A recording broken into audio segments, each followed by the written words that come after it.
we're now ready to work on our breakdown poses. So in this lesson, we'll add our down position. These breakdown poses will help us transition much better between our extremes. So let's get right to it. We'll go ahead and show our control objects. We'll start with the left foot. We know that when we get to the down position, which happens on frames 4 and 11, this is where the left foot needs to plant.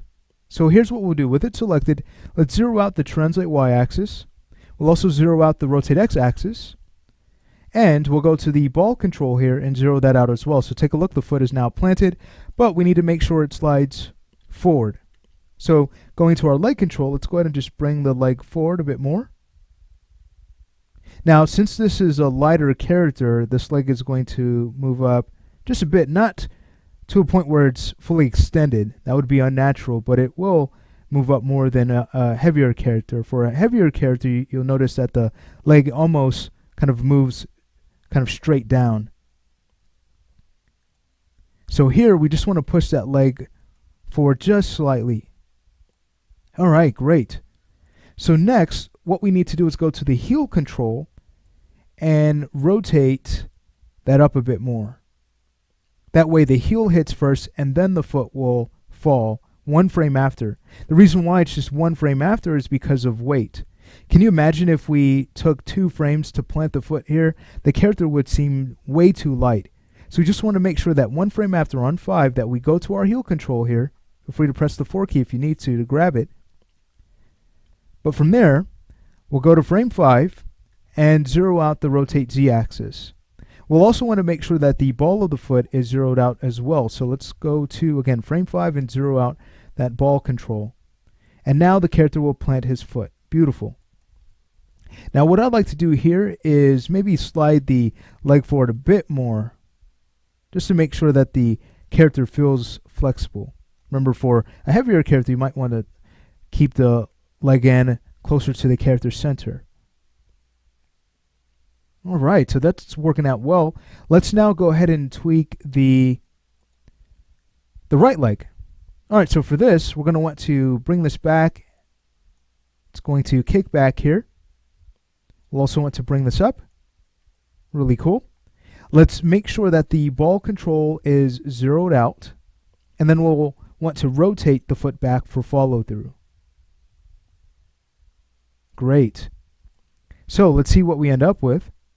A really nice breakdown. Beautiful. But we're not done yet. Remember, this is the down position. We need to grab that center of gravity and bring this down a bit more. And we need to think about exaggeration to loosen up our character.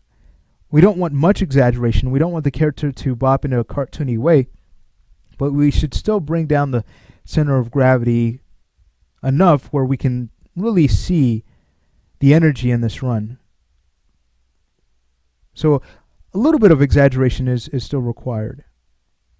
Great.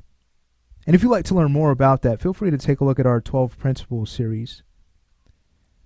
But I'm going to go ahead and take this pose here on 4 of the center of gravity. This is going to be really easy to transfer to what would be the mirrored pose, which is on frame 11. And it's really easy to calculate this. We know that from our first passing position on 1, we go 3 frames down to get to the breakdown. So that means when we get to the next passing position on frame 8, 3 more frames after that, we get to frame 11, which is another great midpoint. So I'm going to go to frame 4, middle click on frame 11, right click on the translate y-axis and choose key selected. But now we need to make sure that the character moves up on his passing position. So let's go to frame 1, middle click on frame 8, right click and choose key selected on the translate y-axis, and now we're getting that bopping action we need. This run is coming together very well. Really exciting stuff. All right, let's say we go ahead and mirror our pose now to frame 11 for the legs. So we could start by mirroring the right leg. Let's grab the left leg. We'll shift select the right leg. We can now middle click on frame 11 and use our mirroring tool. Let's make sure that we were first on frame 4 when we did this, because this is, of course, the pose we want to mirror. All right, great. So now that the right leg moves forward, we need to clean up a few things. We need to make sure that the ball of the foot is down, so we'll go ahead and zero that out. We need to also work on the heel here, so we could always go to the heel of the left foot, go to frame 4, grab that value. We'll just go ahead and copy it. We'll go back to frame 11, grab the heel control on the right foot, go to the z-axis, paste, and enter that value. Now let's go to frame 8 and zero out our rotate z just to make sure that the heel is not affecting the foot, not until it's time when the character is ready to plant. Now we know on frame 11 we need to take that same heel control and zero it out.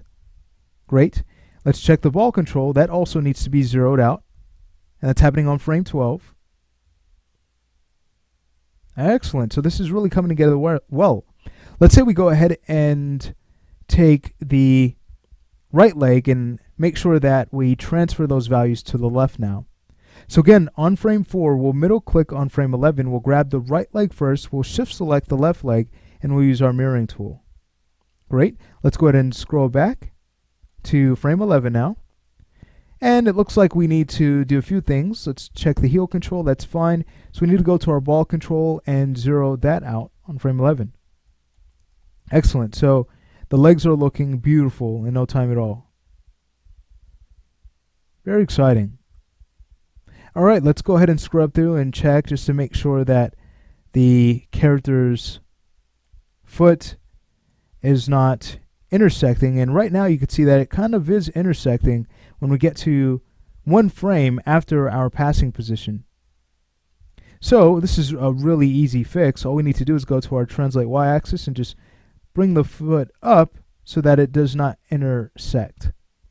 Let's do the same thing on frame 2.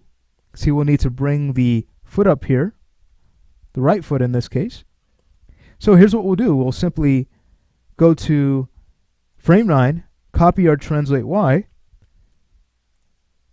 go ahead and select the right foot, go to frame 2, and paste our value in. Excellent. So now the pose has been mirrored. This is really very exciting how well this is coming together. All right. We're not going to concern ourselves with the character's arms just yet. We're working on this again one section at a time. So as of right now, we're just concerned with the character's legs, the lower body. If we were to play this back, we could always knock off the end frame. Since the start and end frame, since they're the same, we'd get a pause when we loop this back as we play through the run. So we could just go ahead and knock off our last frame so we don't get that unwanted pause. When we take a look at our cycle, we'll hit play and see where it's going, how far it's coming, just to see if there's anything that we may want to tweak. And I'd almost like to bring down the character a bit more on the down position. So let's go ahead and tweak that, and that'll be the last step for this lesson. In the next lesson, we're going to work on correcting the arcs of the legs and adding more weight to the upper body. But let's go ahead and make sure that this pose that we blocked in on our down position is solid. So, with the center of gravity selected, we'll head over to our graph editor to finish up.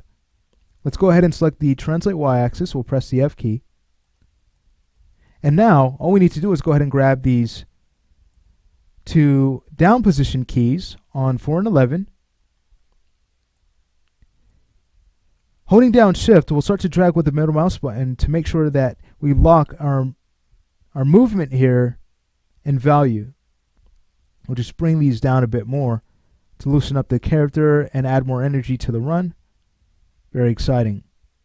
All right, great. So we do have a bit more to polish on the upper body, but right now, take a look. Now we're really getting a great feeling of a run here by exaggerating the down position a bit more. All right, so that's going to be it for this lesson. In the next lesson, again, we're correcting the arcs in the legs, and we're going to go ahead and also work on adding more weight to the upper body.